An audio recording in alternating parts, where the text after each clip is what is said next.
Now that we've had acquired an understanding of how a research proposal looks like, the purpose it serves, and how to write it and structure it, let's turn our attention to plagiarism. Now, people think differently about plagiarism. There are situations and contexts in which plagiarism is considered to be a very serious crime, and others where plagiarism is seen as being quite a minor issue. Now, it is the understanding given by the University of Glasgow that you will be interested in order to receive the award from the university. So the way you need to think about it is in the sense of a breach of contract.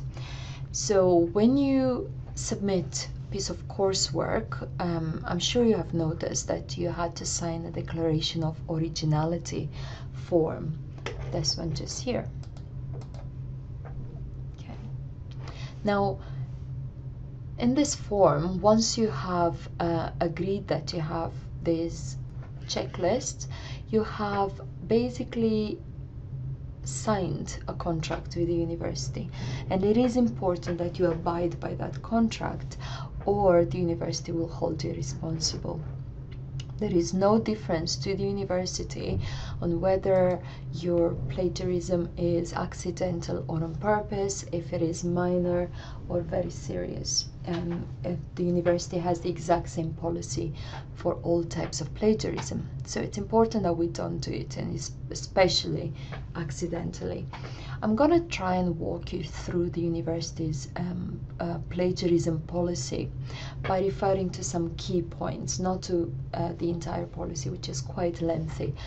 The first thing is that the university offers recognition and awards to personal effort of students. Okay, so not group effort, not team effort, personal achievement reflecting students' own effort. Now, some of you may wonder, what does the university consider to be the student's own work? Well, basically, it should be your ideas coming through everything you write.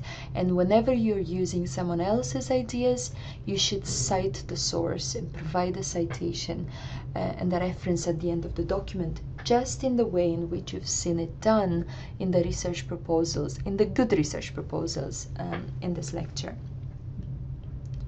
Even when you write an idea in your own words, if it belongs to someone else, if it has originated from someone else, it is important that you cite that person.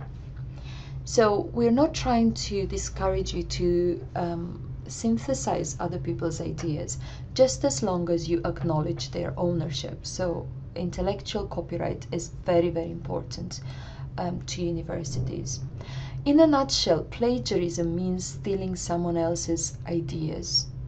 So while we rely on other ideas to strengthen our arguments or to bring evidence to our impression, it is not good to give the impression that those ideas are your own.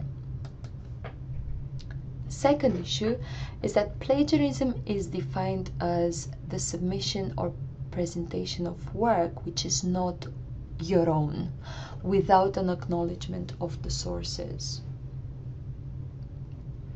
Now, this statement here may apply more to exams rather than coursework, but sometimes students plagiarize each other rather than a published source. So this is also considered to be plagiarism by the University of Glasgow. All of these also count as plagiarism. All of these, but not only these, as you will see later on. You can acknowledge someone else's work either by inserting that idea within quotation marks and citing the source immediately. By immediately, we mean in the text. This is an example of what I mean. Right? Davis added a new element to Tom, so a particular model, and just acknowledging it. In fact, this particular referencing style is not the best. I'll show you another one.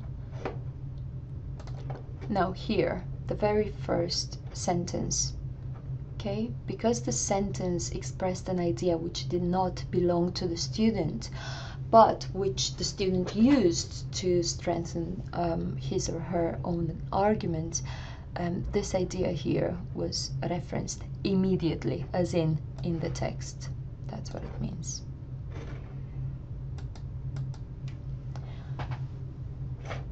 Plagiarism is considered to be an offense against university discipline. By that we mean that the proper process which needs to follow the suspicion of plagiarism is that the case is investigated under a disciplinary committee. In other words, one of the penalty could be just expelling, so not getting your degree at all. The university reserves the right to use plagiarism detection systems. Now, you may know of Turnitin, but Turnitin is not the only one available to us.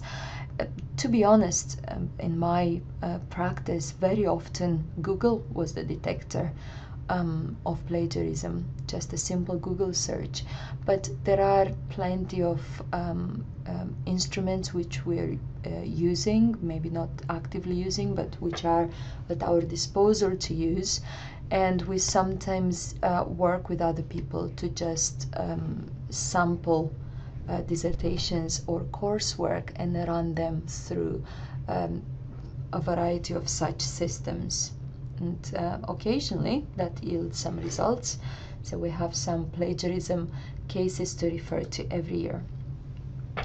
Now, Turnitin, which you may know about, is there for your benefit. Okay, it is a database of most things that have been written, and university submissions are in there too. So even though something hasn't been published, if it has been submitted for university credit, not just in the UK but throughout the world, it should be on Turnitin. Having said that, as I said, Turnitin isn't the only mechanism. We ask you to submit all your work through Turnitin in order to assess by yourself any similarity with any other sources and take action on it. We don't mean that you should have a 0% similarity through Turnitin. Turnitin is not sophisticated enough to make the difference between proper acknowledgement and improper use of someone else's ideas. In other words, even if you've done everything right, you may still have a 30% similarity index on Turnitin, and that should not alarm you. We don't use Turnitin to diagnose plagiarism. Okay, so Turnitin is there for your own use, but you have to use it. Later on we will do our own investigation if we have any reasons to suspect that there has been improper behavior. Now I would like to show you ways that we consider to be acceptable in using someone else's ideas and ways that we don't. So just starting from this paragraph here, which I would like you to take some time, just pause the video, take some time to read and get the gist of it. And let's call this the original paragraph. And then we will look at how this original paragraph is being used by different scholars or by different students, who knows. Okay. Now, student A offers the following account in relation to Marshall and Whitman's paragraph. Does this pass or is it plagiarism?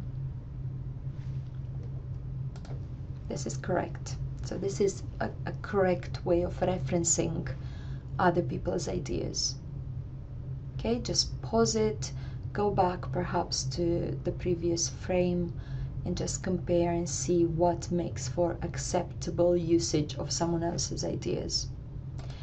Okay, Student B reports on that particular original paragraph in this way.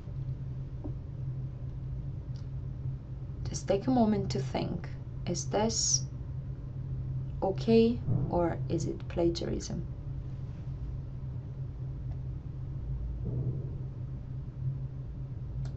It is okay.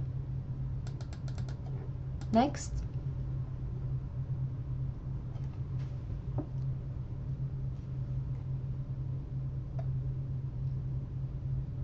Again, okay. Next.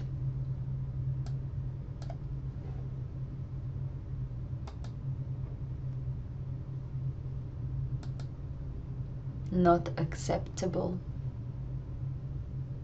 It isn't acceptable because, first of all, there is no reference to the original text, none whatsoever.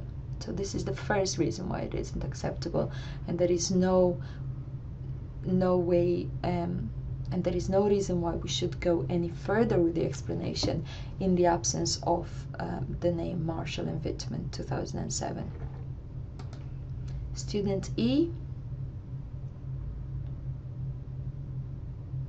Again, is this okay or is it plagiarism?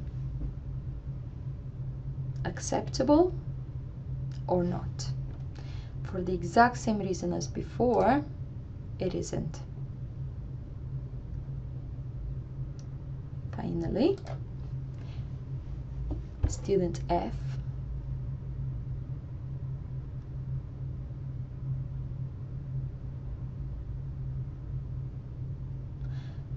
This is okay.